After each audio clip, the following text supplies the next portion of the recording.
রাজধানীতে রমনা থানা যুবদল নেতার ছুরিকাঘাতে খুন হয়েছেন মহানগর দক্ষিণ স্বেচ্ছাসেবক দলের সাবেক আহ্বায়ক বিল্লাল হোসেন। পরিবারের লোকজন ও দলীয় নেতাকর্মীদের দাবি, মৌজাকে আনারকলি মার্কেটের ফুটপাতে চাঁদাবাজির জেরে থানা যুবদল নেতা বাবুর ছুরিকাঘাতে খুন হন বিল্লাল। এ ঘটনায় রমনা থানা যুবদলের কমিটি বিলুপ্ত করে বিজ্ঞপ্তি প্রকাশ করেছে কেন্দ্রীয় যুবদল। সোমবার রাত ৮টার দিকে এই ঘটনার পর মৃতদেহ ঢাকা মেডিকেলে নেওয়া হলে বিক্ষোভ করে স্বেচ্ছাসেবক দলের নেতাকর্মীরা। এ ঘটনায় এখনও পর্যন্ত কাউকে গ্রেফতার করা হয়নি। তবে নিহতদের স্বজনেরা জানান, চাঁদাবাজি বন্ধে বাধা দেয়ায় তার উপর আক্রমণ করে রমনা থানা যুবদলের আহ্বায়ক দিদারুল ইসলাম বাবু।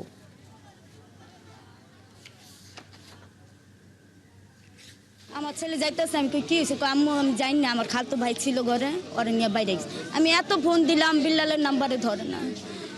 ওর আমি আমার খালতো ভাই আইসা মাথা ঘুরাই পড়েছে। আমি কি হয়েছিল ভাই, বাবা আর ধুলা বাইরে চাকু দিয়ে পারতেছে।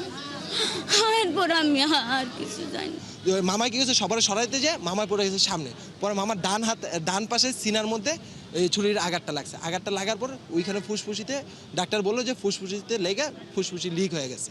আপনি কি করেন ভাই, বাবুরে আনেন ভাই। বাবু পুরা নেতৃত্ব দিয়ে বিল্লাল ভাইরে মারছে, টাইনা নিয়ে আসছি পাই না, চুরিতে পাড্ডা দিছে মনে হয়।